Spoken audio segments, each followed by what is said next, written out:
काफ़ी पहले की क्लास में हुआ था। चलिए फिर भी मैं आप लोगों को एक बार बता ही देता हूँ, ध्यान से मेरी बात को सुन लीजिए, फिर मैं आगे प्रकार्यवाद पर चर्चा करता हूँ। मैंने आपसे कहा कि सामाजिक परिवर्तन के दो सिद्धांत होते हैं और उनको ध्यान रखेंगे। एक का नाम होता है रेखीय और एक का नाम होता है चक्रीय। ध्यान दीजिएगा आप सभी लोग। एक का नाम होता है, क्या हो गया, कलर नहीं दिखाई दे रहा है ना आपको, दूसरा कलर लेते हैं। एक होता है रेखीय और एक होता है चक्रीय, दो सिद्धांत। हालांकि सिद्धांत कई होते हैं। अब रेखीय सिद्धांत का मतलब क्या है, सिंपल शब्दों में समझिए कि उन परिवर्तनों को शामिल करेगा जो एक सीधी रेखा में और एक निश्चित दिशा में होता है, जिसमें परिवर्तन के प्रारंभिक बिंदु होता है, जो प्रस्थान बिंदु होता है, उसी को पुनर्वापिस नहीं होती है, मतलब वो रिटर्न नहीं होती है। तो मनुष्य के सामाजिक विकास की अवस्थाएं एक रेखीय परिवर्तन में दिखाई देता है, जिससे हम ये बात कह सकते हैं कि व्यक्ति और समाज से दूसरे उच्चतर अवस्था की ओर अग्रसर हो रहा है। तो इसके जो समर्थक थे, सबसे सर्वोच्च माने गए या सबसे उच्च माने गए, उनका नाम था ऑगस्ट कॉम्टे। ध्यान रखेंगे। दूसरा अगर प्रश्न आए, ऑप्शन में रहेगा कार्ल मार्क्स को लगा दीजिएगा। तीसरा अगर ऑप्शन में रहेगा तो हर्बर्ट स्पेंसर का नाम लगा दीजिए। चौथा आपको ध्यान रखना है थॉस्टेन वेवलिन का नाम। मैंने आपको वेवलिन के बारे में भी बताया है ना, याद आ रहा है आपको, बताया है, ठीक है, ये आपको ध्यान रखना है। फिर उसके बाद एक और नाम आता है मॉर्गन। मॉर्गन का भी नाम आप लगा सकते हैं, LH मॉर्गन, ठीक है। तो ये नाम तो आपको ध्यान रखना पड़ेगा। जब चक्रीय सिद्धांत की बात होती है तो चक्रीय सिद्धांत के अनुसार समाज का परिवर्तन एक चक्र की भांति होता है, जिसमें एक के बाद दूसरा, फिर तीसरा और इसी प्रकार अन्य अवस्थाओं के बाद पुनः पहले चक्र पर वापस आ जाता है। इसमें वही चक्र दोहराया जाता है। जैसे मैंने ऋतु को रिप्रेजेंट किया था, याद होगा। ऋतु का मतलब क्या होता है, सीजन की बात मैं कर रहा हूँ, मौसम की बात मैं कर रहा हूँ, है ना, समझ में। मैं अगर आपको संडे मंडे ट्यूसडे की बात करूं तो बताइए, फिर सैटरडे के बाद संडे आएगा और फिर संडे के बाद मंडे आ जाएगा, तब भी हम उसको बोल सकते हैं ये चक्र में चल रहा है। महीनों की बात करूं, जनवरी फरवरी मार्च अप्रैल मई जून जुलाई अगस्त सितंबर अक्टूबर नवंबर दिसंबर, फिर उसके बाद जनवरी से फिर ये चक्र चलना शुरू हो जाता है। इसको चक्री बोलते हैं। इसमें नाम किसका लगाएंगे, सबसे सर्वोच्च पे सोरोकिन का नाम लगाएंगे। नंबर दूसरे पे किसका नाम लगाएंगे आप लोग, पैरेटो का। किसका नाम लगाएंगे, पैरेटो का। नंबर 3 पे आप लोग नाम लगाएंगे टॉयनबी का। नंबर 4 आप लोग प्राथमिकता देंगे स्पेगलर का, ठीक है। तो डाउट क्लियर हो गया आपका, एक बार कंफर्म करिए, फिर मैं टॉपिक लेता हूँ आपसे। जी सर। चलो, ये चीज़ ध्यान रखिएगा, ये पेपर में प्रश्न पूछे जाते हैं आप लोगों से। तो ये आज की जो हमारी ये क्लास चल रही है, ये UGC नेट की क्लास है। MP सेट सोशल वर्क के स्टूडेंट के लिए इंपॉर्टेंट है, साथ ही साथ MP PSC के जो स्टूडेंट है उनके लिए भी ये बेनिफिशियल है। तो ध्यान रखेंगे आप सभी लोग। और इस क्लास में जो है हम बातचीत पहले भी एक वीडियो के माध्यम से कर चुके हैं प्रकार्यवाद पर, जैसे दुर्खिम मेलिनोवस्की, RK मर्टन के बारे में थोड़ा डीप जानकारी दिया है आप लोगों की कल क्लास में। आज हम बात करने चल रहे हैं जॉनसन के अकॉर्डिंग, है ना। तो जॉनसन भी प्रकार्यवाद में आते हैं। इनकी परिभाषा ये थी कि प्रकट प्रकार्य वे होते हैं जो अभिष्ट और अभिज्ञात होते हैं, और अप्रकट प्रकार्य ना ही अभिष्ट होते हैं और ना ही अभिज्ञात होते हैं। तो जो आप ध्यान रखिए, जो प्रकार्य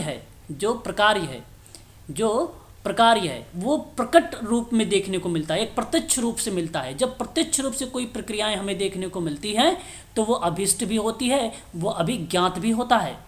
परंतु जो चीज़ें आप प्रकट रूप से हो, जिसको इनडायरेक्ट रूप में दर्शाया जा रहा हो, वो प्रकार्य ना तो अभिष्ट होगा और ना ही वो अभिज्ञात होगा। ये बड़ी ही इजी शब्दों में, बड़ा ही सरल शब्दों में दिया गया है जॉनसन की परिभाषा, ठीक है। ये बात ध्यान रखिएगा। तो कहने का तात्पर्य मेरा ये है कि जब समाज और व्यक्ति वहाँ पर कोई क्रिया प्रत्यक्ष रूप से करते हैं तो वो अभिज्ञात और अभिष्ट के रूप में आती है, और वही प्रक्रिया जब कोई अप्रत्यक्ष रूप से होता है, मतलब केवल अनौपचारिकता की बात होती है, नियम रेगुलेशन को फॉलो नहीं होता है, तो वहाँ पे अप्रकट प्रकार्य को प्रदर्शित करता है। ये बात आप लोगों को ध्यान में रखना होगा, ठीक है। वहीं बात करते हैं मेरियल जे लेवी के बारे में। इनके बारे में अगर हम जिक्र करें तो प्रकार्य शब्द का प्रयोग प्रकार्य के अर्थ में होता है, उसी के फंक्शन में दिया गया है। और उनमें कहा गया कि सकारात्मक और अनुकूलन परिणामों के लिए प्रकार्य शब्द का प्रयोग किया जाता है, जो सामाजिक व्यवस्था को बनाए रखने में योगदान देता है। जाहिर सी बात है, अगर प्रकार्य शब्द का प्रयोग प्रकार के अर्थ में होगा, फंक्शन के कार्य में होगा या प्रत्यक्ष रूप से होगा, तो जाहिर सी बात है आपको पॉजिटिव रिजल्ट मिलेंगे, सकारात्मक मिलते हैं, अनुकूलन के परिणाम आपको मिलते हैं। अनुकूलन मतलब एडेप्टेशन के परिणाम मिलता है ना। और ये क्या करता है, ये करता क्या है प्रकार्य शब्द? प्रकार्य शब्द सामाजिक व्यवस्था को बनाए रखने में अपनी एक अहम भूमिका निभाता है। तो मैं कहूँगा इनके में अगर कीवर्ड ध्यान रखना है मेरियल जेलेवी के बारे में, तो आप ध्यान रखिए केवल सकारात्मक और अनुकूलन परिणाम को। और जाहिर सी बात है जब पॉजिटिव चीज़ें आप दिखेगा तो आपका माइंड जाहिर सी बात है क्लिक करेगा कि व्यवस्था को बनाए रखने में योगदान दे रहा है कहीं ना कहीं, और ये पॉजिटिव शब्द है। और पॉजिटिव हमेशा सत्य होते हैं, इसलिए फिर आपका मेरियल जेलेवी का नाम करेक्ट हो जाएगा वहाँ पे। इसने प्रकार्य और दुष्प्रकार की अवधारणा तो दी है, परंतु प्रकार्य को इसने जो रिप्रेजेंट किया था वो एक व्यवस्था से रिप्रेजेंट किया, एक प्रकार से सकारात्मकता से रिलेट करवाया, एक प्रकार से अनुकूलन से। ठीक है, याद रखेंगे आप सभी लोग ये बात को भी। तो कॉपी पेन साथ में रखिए, काम आएगा, और मेन चीज़ों पे आप लोग जिक्र भी करते रहिए साथ ही साथ, है ना।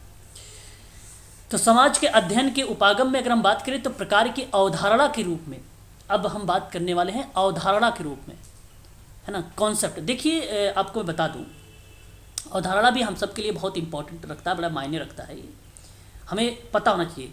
अवधारणा को हम कहीं कहीं इसको स्ट्रक्चरल का नाम दे देते हैं, तो कहीं कहीं हम इसको संप्रत्यय का नाम दे देते हैं। और जब संप्रत्यय के प्रश्न पूछे कि यह इसके जनक कौन है, संप्रत्यय के जनक कौन है, तो आप क्या नाम लगाना उचित समझेंगे, बताएंगे? किसी को मालूम है संप्रत्यय के जनक? या आप संप्रदाय कह लीजिए। श्रेय विलियम जेम्स को जाता है, किसको जाता है? विलियम जेम्स को जाता है। किसका नाम जाता है? ये अवधारणा की बात मैं कर रहा हूँ, इसका संप्रत्यय।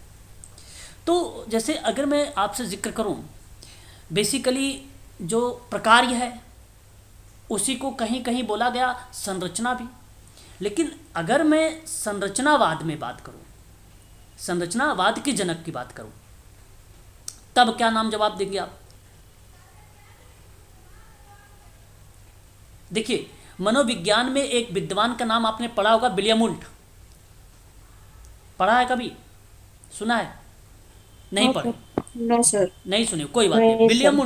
विलियम वुंट जो प्रयोगात्मक मनोविज्ञान है उसमें अपनी एक अहम भूमिका निभाया है।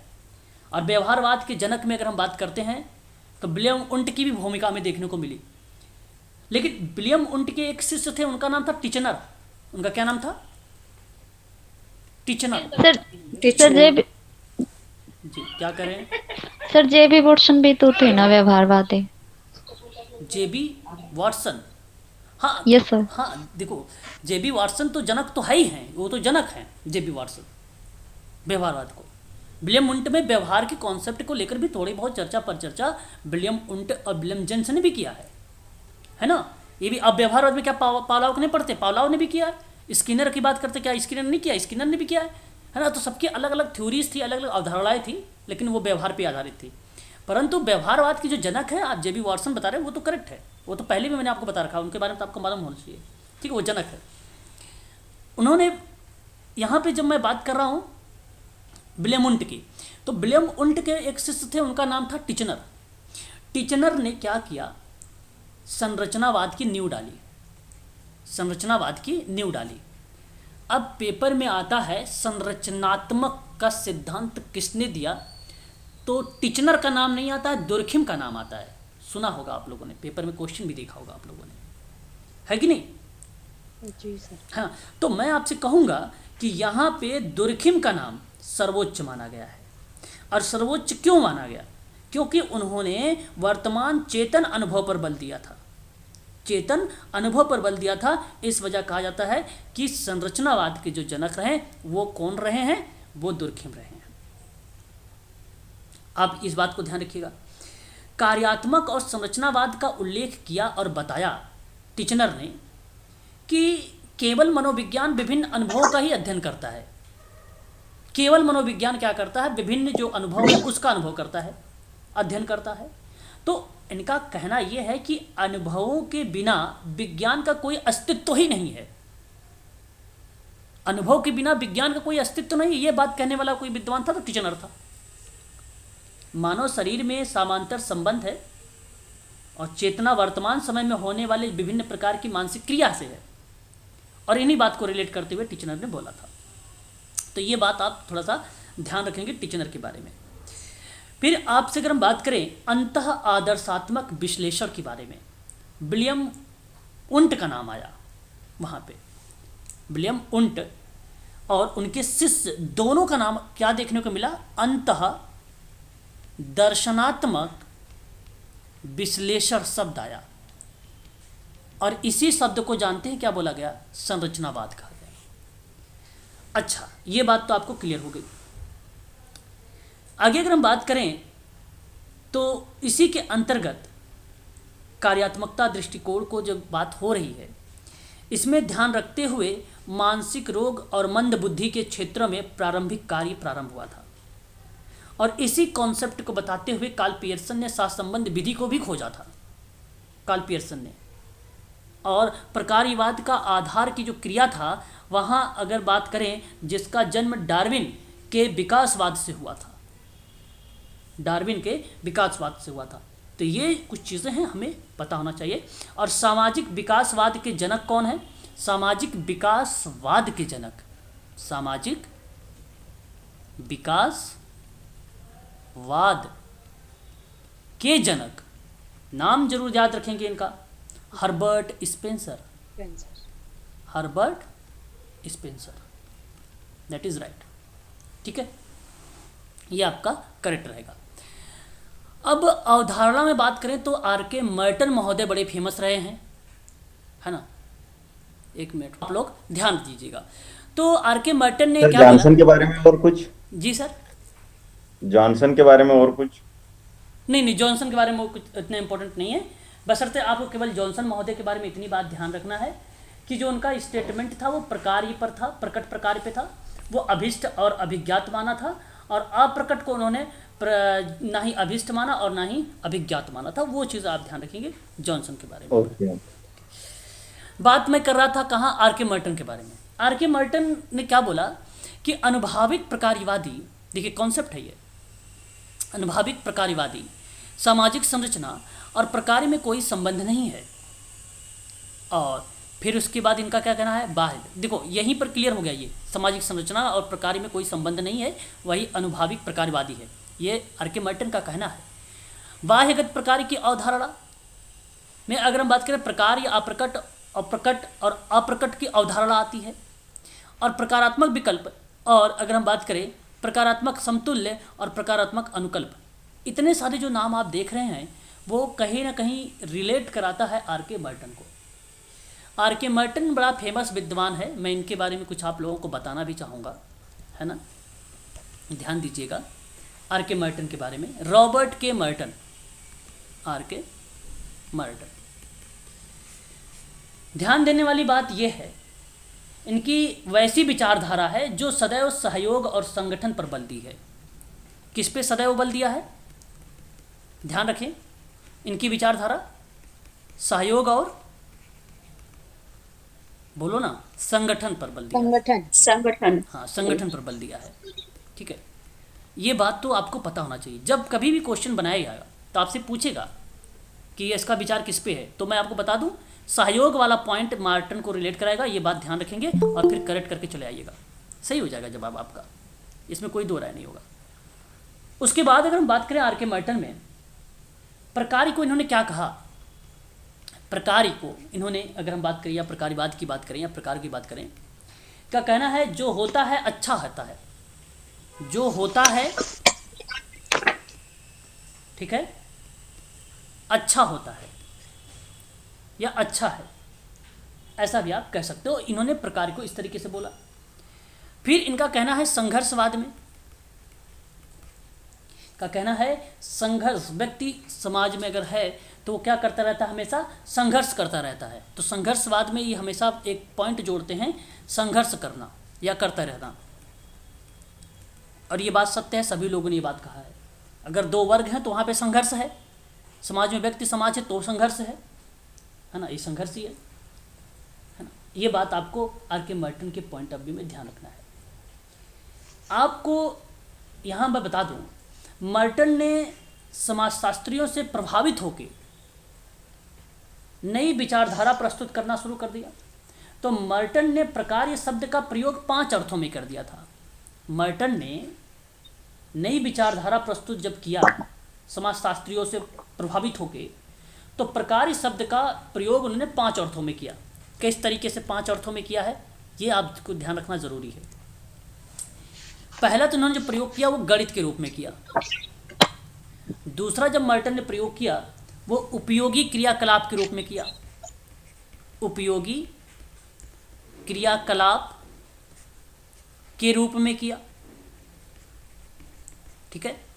थर्ड उन्होंने उत्सव के संदर्भ में किया, उत्सव के पॉइंट ऑफ व्यू यानी संदर्भ में किया। चौथी पॉइंट इन्होंने दिया मशीनों के संदर्भ में किया,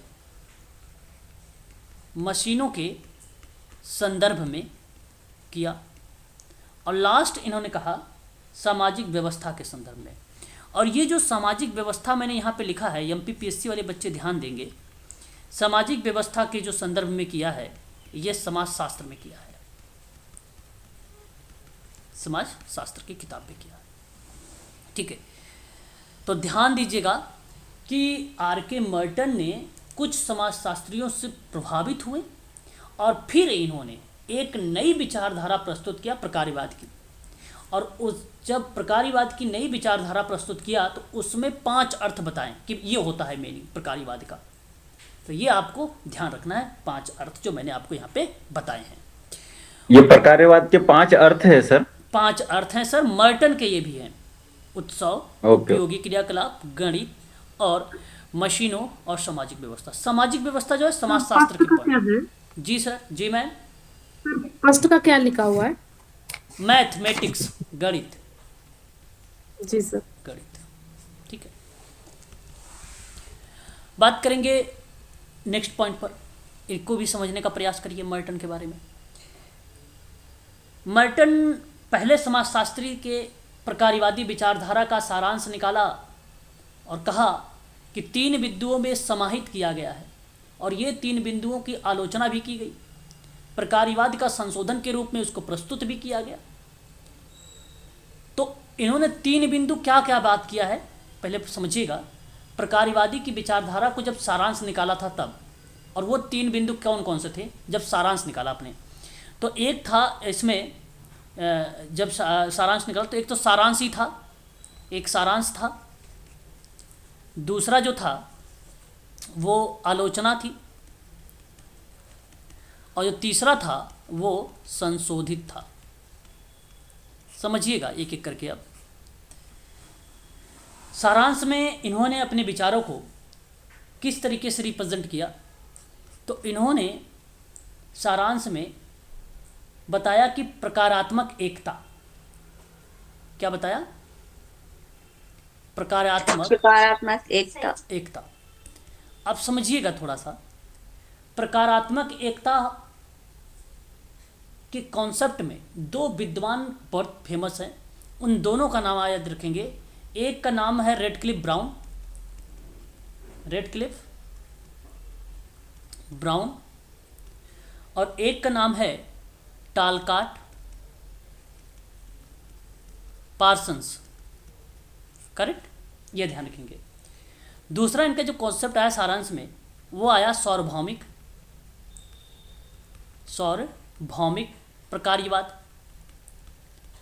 प्रकार्यवाद। और जो तीसरा कॉन्सेप्ट आया वो आया प्रकारात्मक अपरिहार, आप कह लीजिए अपरिहार। अब समझिएगा थोड़ा सा, इन्होंने जो सार्वभौमिक प्रकार्यवाद के बारे में जिक्र किया उसका मतलब इनका कहना है, इस सार्वभौमिक का अर्थ है पूर्ववर्ती के अनुसार इकाइयाँ कहीं भी जाएंगी व अपना प्रकार करेंगी।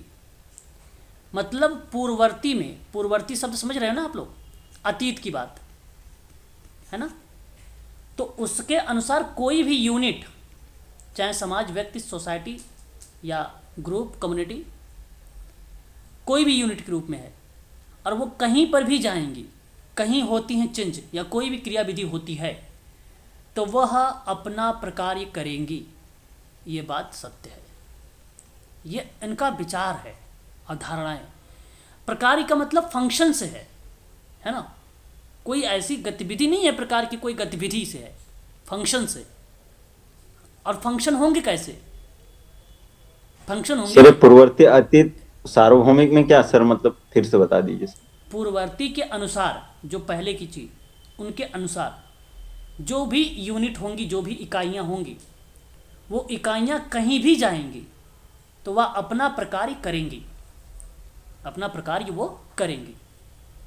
दूसरी बात, मैं अगर बात करूं आपसे प्रकारात्मक अपरिहार की बात, प्रकारात्मक अपरिहार की जो कॉन्सेप्ट होता है, ठीक है, ध्यान रखेंगे यहाँ पर ये भी शब्द, प्रकारात्मक अपरिहार या अपरिहार्यता भी इसको बोला जाता है, ठीक है। इसका मतलब ये हुआ कि इकाइयाँ को अपना अस्तित्व, जो यूनिट है, इकाइयाँ जो हैं,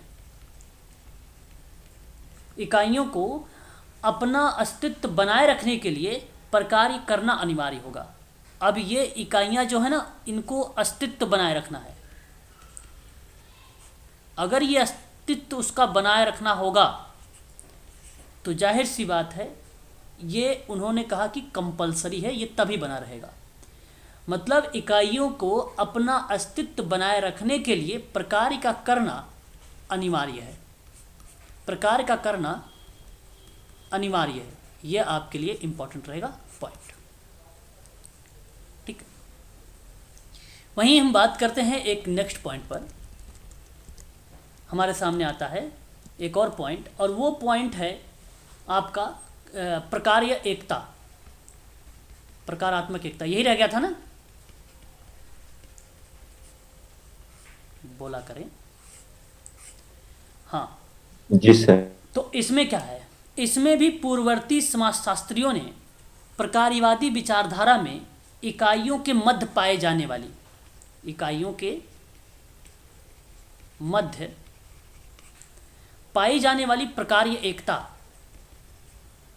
प्रकार्यात्मक या प्रकार कह लीजिए कि एकता को अधिक महत्व देता है। ये अधिक महत्व देता है ये, ठीक है। ये बात आपको ध्यान रखना है, ठीक है ना।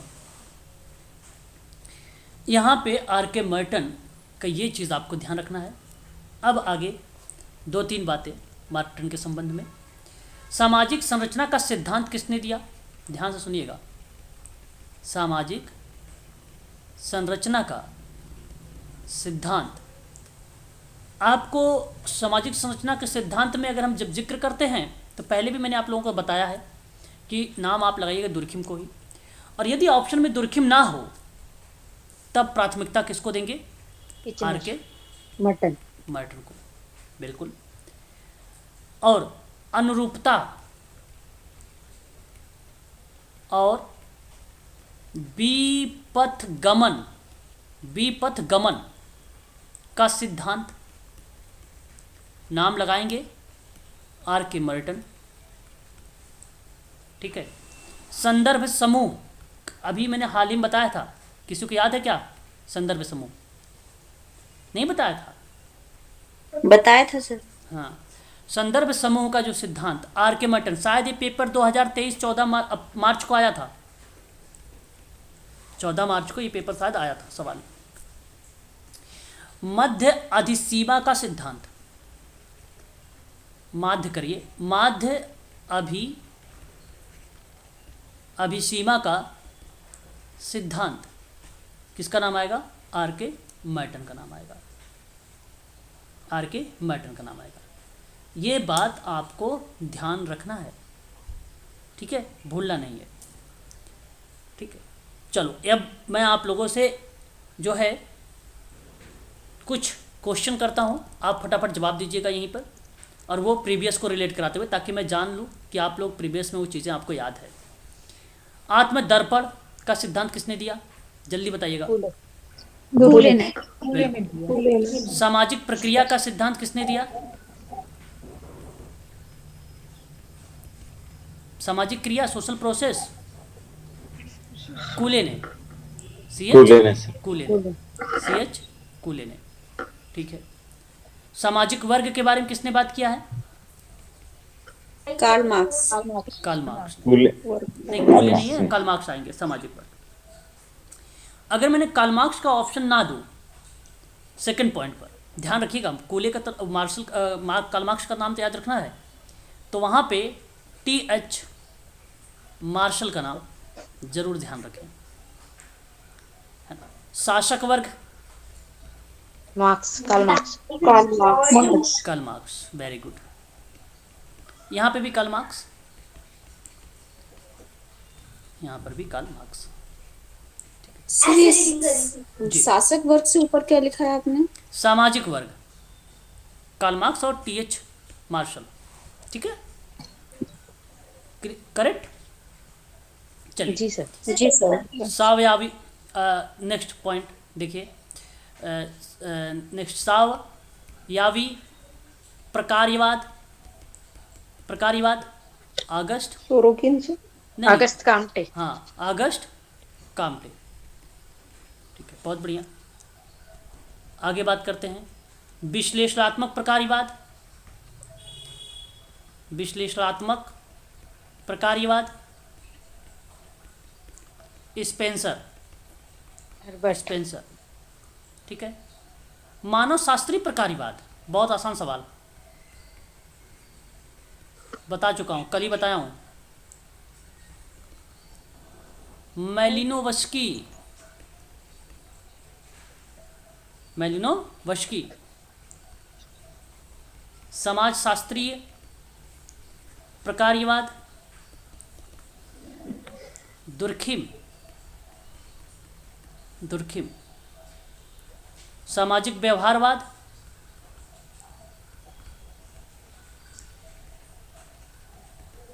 GH Mead, George Mead. नृजातिता, बताइए, जनरीति, ऑब्लिक कर लीजिए। समनर, क्या कर रहे हो आप लोग? BF Sumner. है ना, ठीक है। सर निर्जातीय वाला क्या था? हाँ, निर्जातीय वाला थोड़ा पीछे कर दीजिए समनर, सर, ओके। नोट कर रही थी। ठीक ठीक ठीक, हो गया नोट, कर लो जल्दी।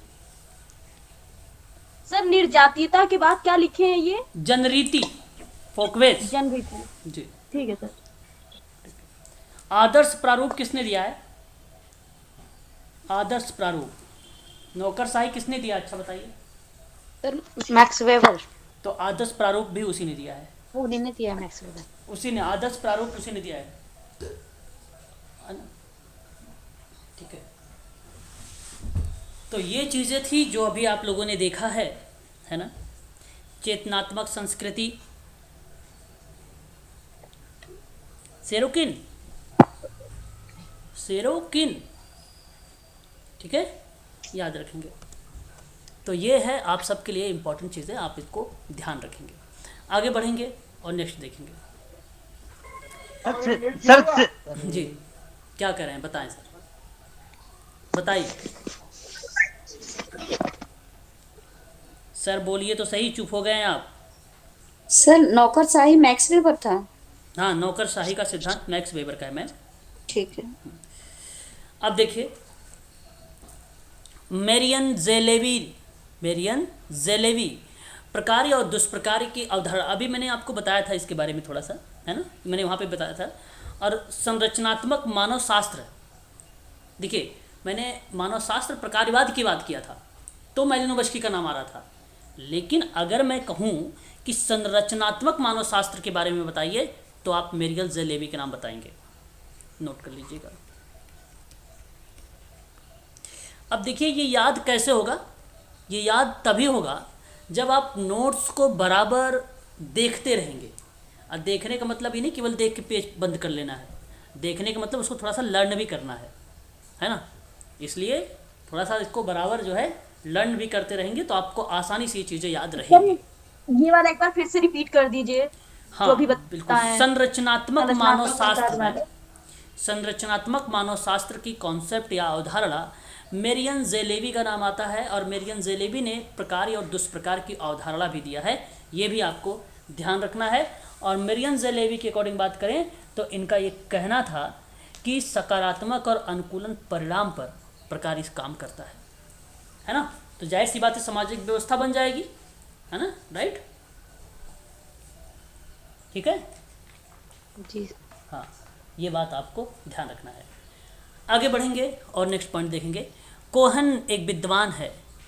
कोहन एक विद्वान है। कोहन का नाम बेसिकली अगर हम बात करें तो हमें देखने को मिलेगा अभी आने वाले टाइम में, ठीक है।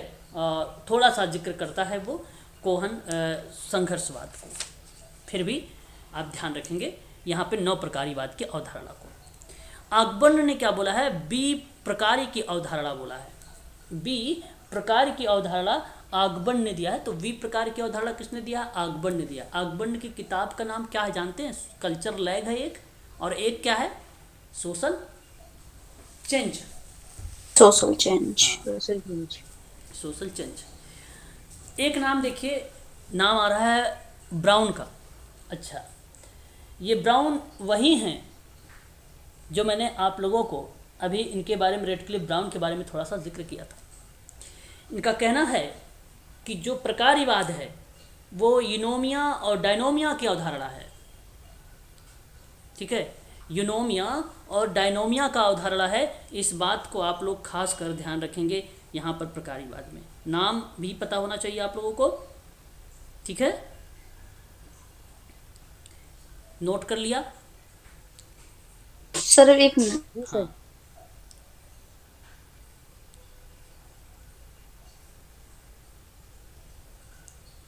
नोट कर लीजिए।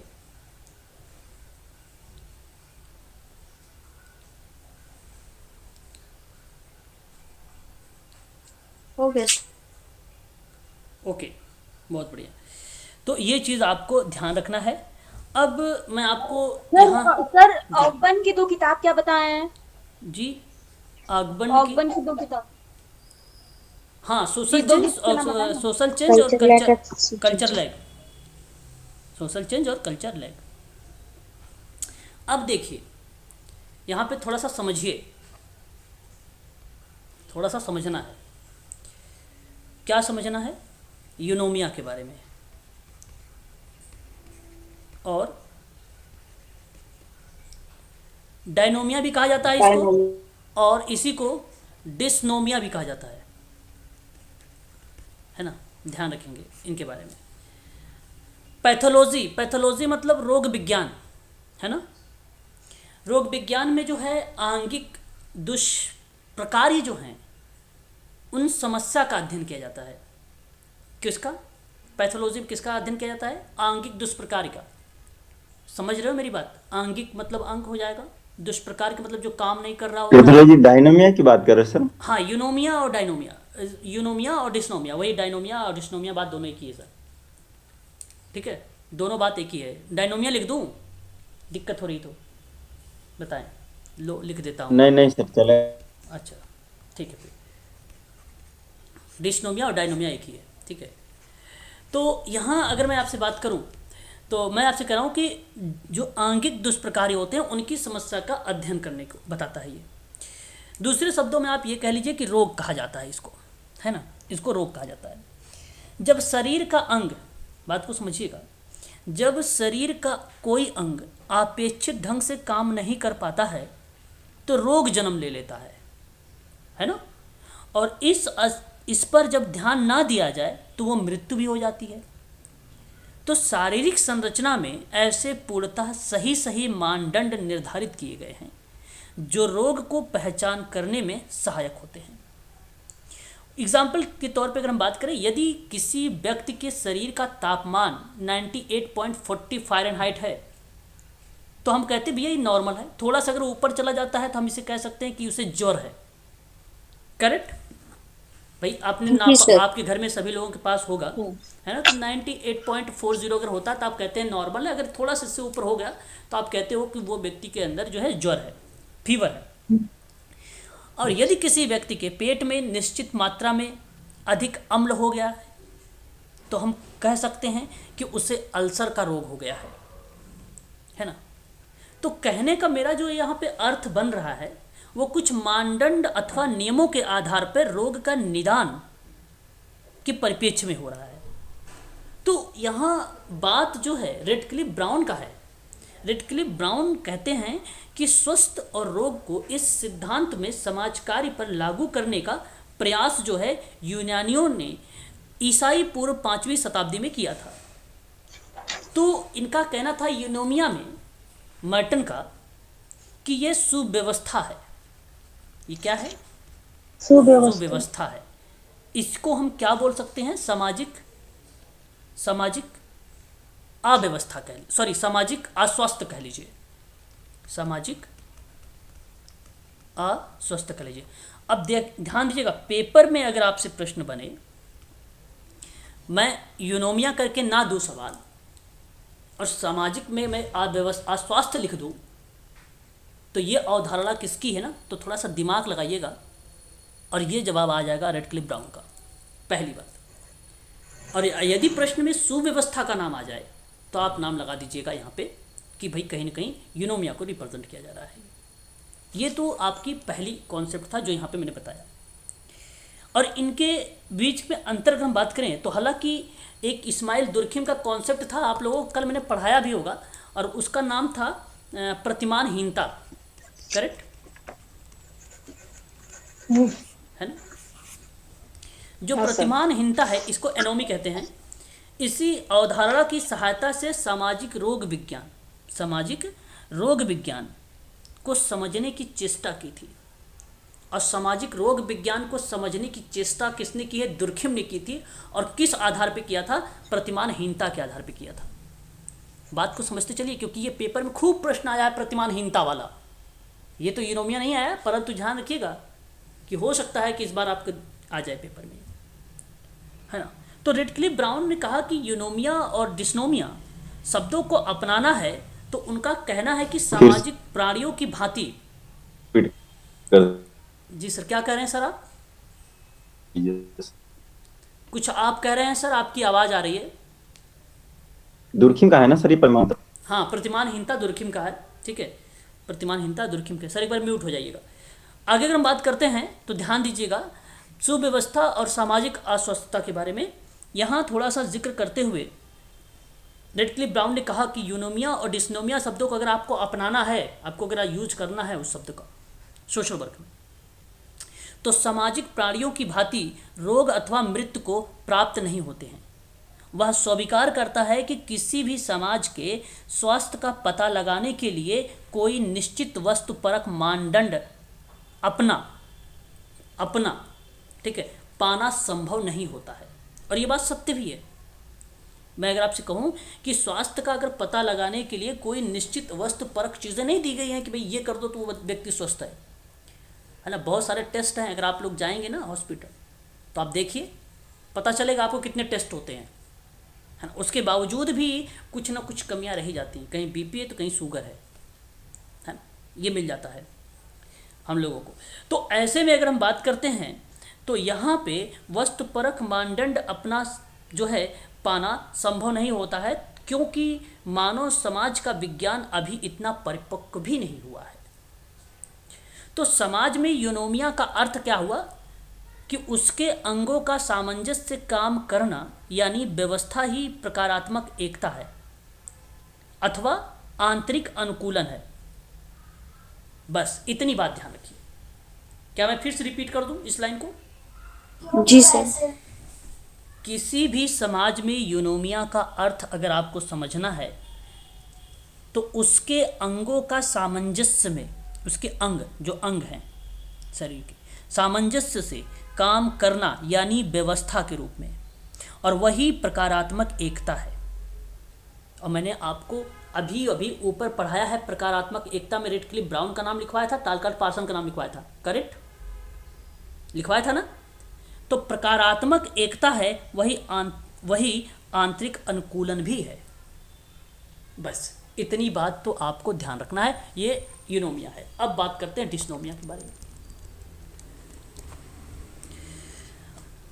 दूसरा शब्द हमारे सामने आता है, ध्यान रखेंगे, वो शब्द है डिस्नोमिया या डायनोमिया भी कह सकते हो आप इसी को। इसका मतलब है कि शिकार होने वाला समाज का अंत नहीं होता है ना। तो ऐसी कंडीशन पर इन्होंने डिस्नोमिया प्रकारात्मक विलगता से रिप्रेजेंट किया। किससे रिप्रेजेंट किया? प्रकारात्मक विलगता से इन्होंने रिप्रेजेंट किया। इसी को आंतरिक प्रतिरोध की स्थिति बताया, प्रतिरोध की स्थिति बताया। तो डिस्नोमिया का शिकार होने वाले समाज का अंत नहीं होता। ऐसा समाज यूनोमिया और सामाजिक स्वास्थ्य की नई दिशा की ओर बढ़ने के लिए संघर्ष करता है।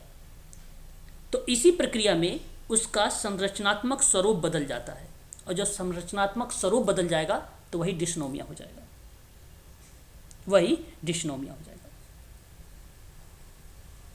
अब बताइए, समझ में आया? बताइए सर एक बार फिर से समझा दीजिए।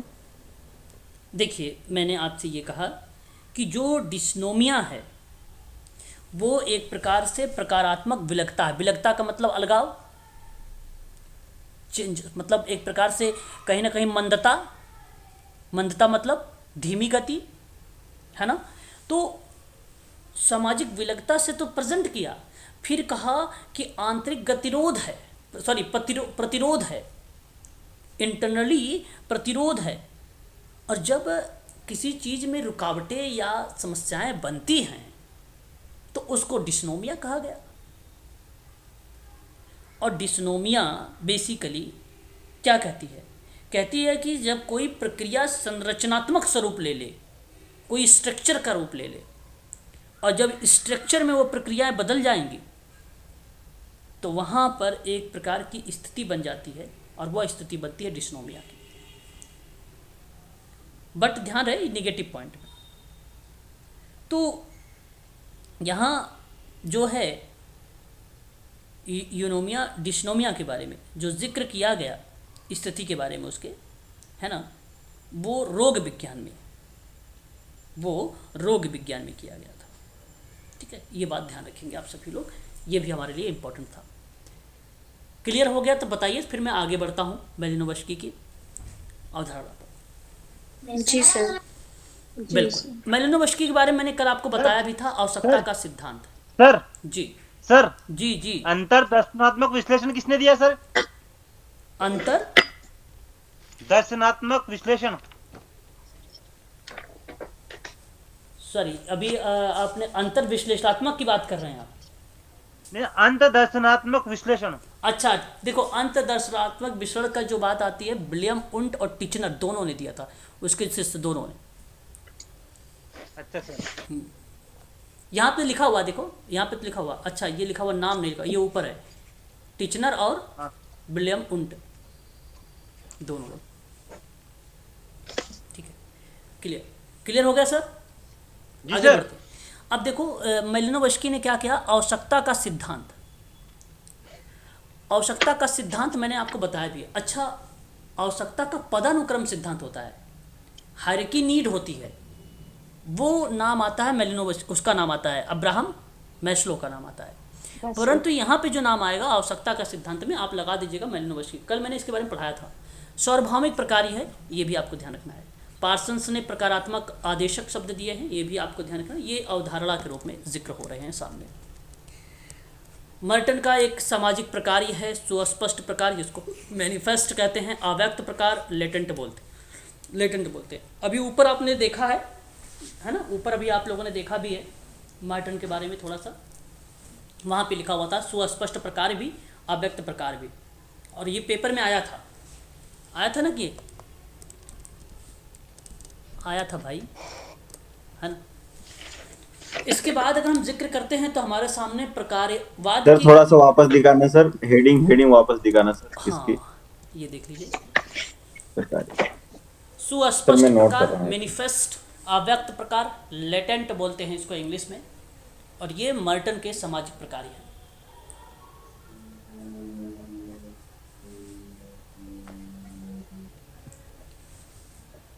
चलिए ओके। आगे बढ़ें। जी सर। अब देखिए प्रकारीवाद की कुछ विशेषताएं थी, है ना, प्रकारीवाद की कुछ विशेषताएं हैं।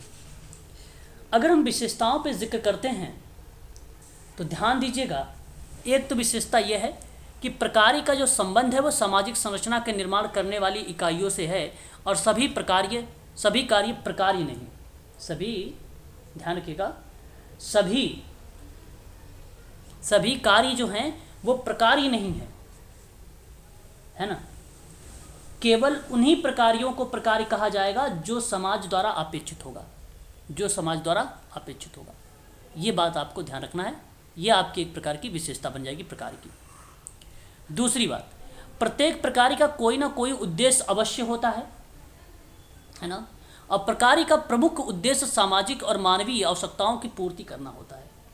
ठीक है, ये बात सत्य है। प्रकार का प्रयोग सदा लाभदायक और वांछनीय नहीं होता है, और प्रकार केवल क्रिया ही नहीं बल्कि समस्त क्रियाओं का योग होती है। प्रकार का परिभाषा मनुष्य के शरीर के आधार पर की जा सकती है, जैसे अभी आपने देखा यूनोमिया डायनेमिया के बारे में, है ना। प्रकार एक जटिल अवधारणा है क्योंकि यह देखी नहीं जा सकती है, गतिशील अवधारणा मानी जाती है। हम इसको गतिशील अवधारणा को भी रिप्रेजेंट कर सकते हैं। समाज में प्रकार की संख्या जो है निश्चित नहीं होती है, बात सही है।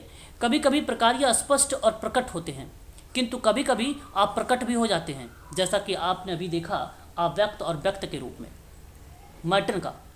ठीक है, प्रकारी का अगर हम जिक्र करते हैं तो उसका संबंध इकाइयों द्वारा समाज में या समाज को दिए गए सकारात्मक योगदान से है ना। तो मर्टन ने खुद इकाई वगैरह यूज़ किया है शब्द को, है ना, यूनिट वगैरह को। ये चीज़ें आपको ध्यान रखना विशेषता के परिप्रेक्ष्य में। ये मैलिनोवस्की का कॉन्सेप्ट है, मैंने आपको बता चुका हूँ मैलिनोवस्की के बारे में, है ना। मैलिनोवस्की बेसिकली संस्कृति का वह साधन मानते हैं जिसके द्वारा मनुष्य अपने शारीरिक और मानसिक और अंतिम रूप से बौद्धिक अस्तित्व को बनाए रखता है, और उसमें सफल भी होता है। तो ये चीज़ हमें ध्यान रखना है। फिर यहाँ पे आप देखिए धर्म का अर्थ इन्होंने बताया है कि धर्म का अर्थ किसी अलौकिक शक्तियों का विश्वास करना होता है। धर्म के बारे में भी थोड़ा सा इन्होंने जिक्र किया है ना मैलिनोवस्की महोदय ने। और फिर उसके बाद मैलिनोवस्की ने अपनी प्रसिद्ध एक पुस्तक लिखी, मैजिक साइंस और रिलीजन एंड अदर एक्सेस। किताब का नाम भी आपको ध्यान रखना है, क्या रहेगी किताब? मैजिक साइंस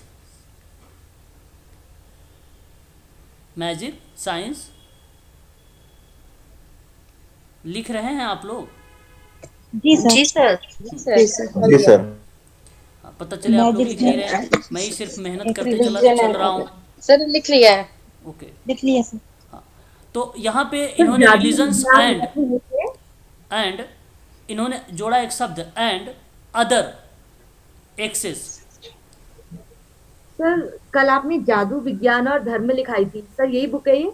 बिल्कुल बिल्कुल सही, ये वही किताब है सन 1925 वाली। 25, ओके सर। 1925 वाली, ठीक, वही किताब, गुड। तो ये आपको ध्यान रखना है, ठीक है। तो इन्होंने धर्म की मनोवैज्ञानिक और सामाजिक दोनों पक्षों को महत्वपूर्ण बताते हुए कहा कि धर्म क्रिया की एक विधि और विश्वासों की व्यवस्था है। इस प्रकार धर्म में सामाजिक तत्वों के साथ व्यक्तिगत अनुभवों का भी समावेश होता है। तो इस तरीके से इन्होंने जो रिलेट कराया इस किताब में इस चीज़ को आप ध्यान रखिएगा। Science magic science and religions की जो किताब रही मेलिनोवस्की की 1925 में ये चीज़ें आई थी, और यहाँ पर इन्होंने धर्म और समाज को लेकर रिप्रेजेंट किया है। कहा कि धर्म क्रिया की एक विधि है और विश्वास की व्यवस्था हो, और इसी प्रकार धर्म में ना सामाजिक तत्व के साथ साथ व्यक्तिगत अनुभव भी होता है। सामाजिक तत्व होंगी, जाहिर सी बात है, धर्म में, और अनुभव भी होगा। संस्कृति के बारे में मैंने आपको थोड़ा सा बताया कि संस्कृति को साधन माना था जिसके द्वारा मनुष्य अपने शारीरिक और मानसिक और अंतिम रूप से बौद्धिक अस्तित्व को बनाए रखने में सफल होता है। वही क्या है? संस्कृति है। तो संस्कृति में कहते हैं कि संस्कृति विभिन्न आवश्यकताओं की पूर्ति करने के लिए एक व्यवस्था और उद्देश्यपूर्ण क्रियाओं का एक संगठित व्यवस्था है, वही संस्कृति कहलाती है। ये बात मेलिनोवस्की की है। यहाँ पे आप देख सकते हैं 1925 लिखा भी है। और फिर पश्चिमी प्रांत में जो है अर्गनट्स एक किताब आई थी 1922 की, ठीक है, ध्यान रखेंगे। तो ब्रोनेस्टाउ जो है मेलिनोवस्की का इनका पूरा नाम है। ये साइंटिफिक थ्योरी ऑफ कल्चर, ये सर इसी का है क्या? जी, ये इसी किताब है, और साइंटिफिक थ्योरी ऑफ कल्चर की किताब इन्हीं की है। वैज्ञानिक थ्योरी, संस्कृति को वैज्ञानिक थ्योरी के रूप में इन्होंने रिप्रेजेंट किया है, ठीक है। ये भी आपको ध्यान रखना है। तो एक किताब ये, दूसरी ये, तीसरी ये, 3 किताब यहाँ पर आप मेंशन कर लीजिएगा। संस्कृति को प्रकार के आधारभूत आवश्यकताएं हैं, है ना, ये सब मैंने कल बताया था आप लोगों को, है ना, आप देख सकते हैं यहाँ पे। आगे मैं बढ़ता हूँ, आगे आता हूँ दुर्खिम पर। इस्माइल दुर्खिम बहुत ही फेमस पर्सन है ना। दुर्खिम प्रकारवाद के बारे में जिक्र करते हैं तो the division of labour in society किताब, the rule of sociological method वाली किताब, उन किताबों में प्रकारवाद की विवेचना करते हुए प्रकार के अर्थ किसी भी इकाई द्वारा जो है संबंधित व्यवस्थाओं को बनाए रखने में एक अहम भूमिका निभाती है या अपना एक योगदान निभाती है। तो प्रत्यक्षवाद के साथ साथ प्रकारवादी सोच एक विशेष स्थान रहा है। प्रकारवादी सोच को विकसित करने वाले समाजशास्त्रियों में 2 विचारों को महत्वपूर्ण मानते हैं, एक इस्माइल दुर्खिम है, एक टालकाट पार्सन्स है। तो प्रकारवादी सिद्धांत का एक खास स्थान है। प्रकारवादी सिद्धांत का समर्थन यह मानते हैं कि समाज की क्रियाएं व्यवस्थित तरीके से चलती हैं और इसलिए वह समाज को एक व्यवस्था के रूप में देखते हैं। तो सिंपल सी बात है, समाज की जो भी क्रियाविधि चल रही है वो व्यवस्थित, एक सुव्यवस्थित ढंग से चल रहा है, और यही कारण है कि समाज को एक व्यवस्था के रूप में देख रहे हैं। बस करेक्ट है ये। अब सामाजिक व्यवस्था को व्यवस्थित रूप से चलाने के या चलाए रखने में विभिन्न तत्वों के बीच में जो है आत्मनिर्भरता पाई जाती है। तो समाज के इन विभिन्न तत्वों के बीच आत्मनिर्भरता पाई जाती है। तो समाज के यह भिन्न जो तत्व हैं वो एक संपूर्ण व्यवस्था को प्रतिनिधित्व करते हैं। अतः समाज एक संपूर्ण व्यवस्था है जिसके व्यवस्थित स्वरूप बनाए रखने में विभिन्न समूहों और संस्थाओं का एक महत्वपूर्ण योगदान भी होता है। समाजशास्त्र में प्रकारवादी का सिद्धांत के जो जनक हैं वो इस्माइल दुर्खिम को माना जाता है, जिन्होंने यह बताया है कि समाज में एकता बनाए रखने के लिए धर्म नैतिक आधार प्रदान करता है। धर्म के आधार पर समाज के नैतिक मूल्य समाज में एकाकी स्वरूप को पुष्टि करता है। तो ये तो दुर्खिम के द्वारा बताई गई प्रक्रियाएं थी। अगर टालकाट पार्सन्स के नाम आते हैं तो प्रकारवादी दृष्टिकोण में एक नाम आता है उसका व्यापारिक सौदे, एक नाम आता है मूल्यमय तत्व, एक नाम आता है समाज की एक व्यवस्था, एक व्यवस्था। और ये तीनों शब्द आते हैं टालकाट पार्सन्स के तो प्रकारवादी में ही आते हैं, प्रकारवाद में ही आते हैं ये 3 शब्द। अब दुर्खिम की किताबें तो मैंने कई आप लोगों को बता रखा है, आप यहाँ पे ध्यान रखें। मुख्य रूप से लिखा है the division of labour in society 1893 की है, the rules of sociological method है जो वो 1895 की है, सुसाइड है 1897 की है, elementary forms of the religions life की बात करते हैं तो 1912 की है ना। ये चीज़ आपको ध्यान रखना है, ठीक है। आगे बात करते हैं, यहाँ पे वही किताब वगैरह के बारे में जिक्र किया गया है। देखो धर्म का जो सामाजिक सिद्धांत है इसकी उत्पत्ति वगैरह के बारे में अगर जिक्र किया गया, अरुणता जनजाति के रूप में इन्होंने किया था। पवित्र और पवित्र जैसे 2 शब्दों के बारे में जिक्र किया था, और वो किताब थी the elementary forms of religion life है। इसी किताब में वो धर्म की बात किया है। तो अगर पेपर में आ जाए भाई पवित्र और पवित्र जैसी चीज़ों को कौन सी किताब में दर्शाया गया है तो आप बता दीजिएगा 1912 वाली किताब में, ठीक है, या बता दीजिएगा। श्रम विभाजन, तो ये the division of labour science वाली किताबों में जिक्र किया गया है ना। इसमें उसने जिक्र किया श्रम विभाजन के बारे में, इस्माइल दुर्खिम ने, है ना। और उसके बाद अगर हम बात करें सामान्य, देखो सामान्य श्रम विभाजन है, एक व्याधिकीय श्रम विभाजन है। जो सामान्य है वो श्रम विभाजन सामाजिक एकता में वृद्धि करता है, और जो व्याधिकीय श्रम विभाजन है ये सामाजिक एकता को कमज़ोर करने का काम करता है ना। तो इसी में दो प्रकार आते हैं, एक अप्रतिमानित आत्म जो है श्रम विभाजन होगा, अप्रतिमानित श्रम विभाजन है ये, ठीक है। जब श्रम विभाजन बिल्कुल अतिवादी ढंग से लागू किया जाता है और इसके परिणाम स्वरूप मजदूर पूरी तरह से जो है उत्पादन प्रणाली में स्वयं से अलग कर लेते हैं, तो वह व्याधि श्रम विभाजन का पार्ट बन जाता है या अप्रतिमानित श्रम विभाजन का पार्ट बन जाता है ना। सामाजिक तथ्य की बात करते हैं तो ये भी दुर्खिम की किताब है। ये सामाजिक तथ्य किस में आई है? The rules of sociological method वाली किताब में आई है। ये भी आपको ध्यान रखना है इस वाली किताब में, ठीक है। सर PDF सेंड कर दोगे ना सर? बिल्कुल बिल्कुल बिल्कुल बिल्कुल सेंड करेंगे सर। सामाजिक तथ्य के बारे में उसी का जिक्र आता है ना। यहाँ पे देखो सारी किताबें आ गई, उसकी बहुत सारी किताबें हैं, आप इसको देख लीजिएगा, है ना। मैंने पढ़ाया भी इसके बारे में, किताब वगैरह के बारे में। ये देखिए पार्सन्स का नाम आ गया, है ना, टालकाट पार्सन्स महोदय के बारे में। देखिए यहाँ पे एक शब्द देख रहे हैं आप लोग, मैंने एक शब्द आप लोगों को बोला था ना अभी, क्या शब्द बताया था? मूल्य मैतक। हाँ, मूल्य मैतक हो गया, एक सामाजिक व्यवस्था के रूप में हो गया, और एक जो है व्यापारिक सौदे के रूप में हो गया, ठीक है। वहाँ पे जो है आपको अगर देखेंगे तो यहाँ पे आप सब लोग देख सकते हैं, दुर्खिम की तरह ही पार्सन्स ने अपना विश्लेषण करते हुए प्रश्न प्रारंभ करते हैं और सामाजिक व्यवस्था किस प्रकार बनी रहेगी। इसका कहना है कि सामाजिक जीवन का लक्षण जो होता है वो पारस्परिक लाभ और शांतिपूर्वक सहयोग से होता है ना।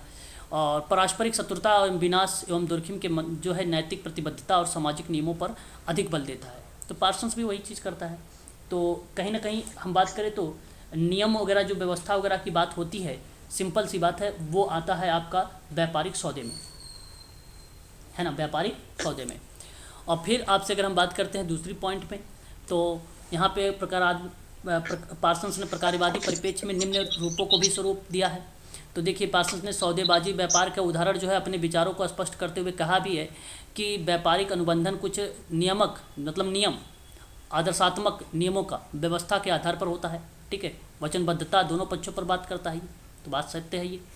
फिर दूसरा है पार्सन्स के मूल्य मैतक अधिक पर बल देता है। इसमें समाजशास्त्र में मूल्य मैतक का अर्थ हुआ कि किसी सामाजिक व्यवस्था में मूल्यों के प्रतिमान को जो है संस्थाकरण करने की व्याख्या करना, है ना, एक प्रकार से उसके व्यवहारों को अनुकूलित करने की बात किया गया मूल्य मैतक में, है ना। और उसके बाद आता है तीसरा शब्द सामाजिक व्यवस्था के रूप में, आप अगर कह लीजिए या आप कह लीजिए कि समाज को एक व्यवस्था के रूप में। तो सामाजिक व्यवस्था के संरचनात्मक और प्रकारात्मक पहलू को बड़ा सटीक विश्लेषण करता है ये। तो आप देख सकते हैं यहाँ पर कि समाज एक व्यवस्था के रूप में माना जाता है, इसका तीसरा पॉइंट। तो सामाजिक एक व्यवस्था के अंतर्गत हम बात करते हैं तो कार्यकर्ता की बहुलता होती है, जिसमें क्रियाओं के अंतःक्रिया अर्थपूर्ण एवं उद्देश्यपूर्ण होता है। तो सामाजिक व्यवस्था के मूलभूत इकाइयाँ जो होती हैं, कर्ता उसकी प्रतिक्रियाओं और स्थिति भूमिका का एक समूह होता है, इसको रिप्रेजेंट करता है, ठीक है। तो यहाँ आपका जो था प्रकार्यवाद ये हो गया समाप्त आपका। अब बचा है आपका संघर्ष, और साथ ही साथ अगर हम बात करें तो उत्तर आधुनिकता और आधुनिकतावाद, ये आपका भी करेक्ट हो जाएगा, मतलब कल आपका ये समाप्त हो जाएगा, है ना, उत्तर आधुनिकता वगैरह भी, ठीक है। तो आज के लिए बस इतना ही रखिए आप लोग। ये टॉपिक आपका जितनी भी चीज़ें थी मैंने इंपॉर्टेंट करके आप लोगों को बताया है। PDF में अभी आपको सेंड कर दूंगा, आप लोग इसको ज़रूर देख लीजिएगा, ठीक है जी सर।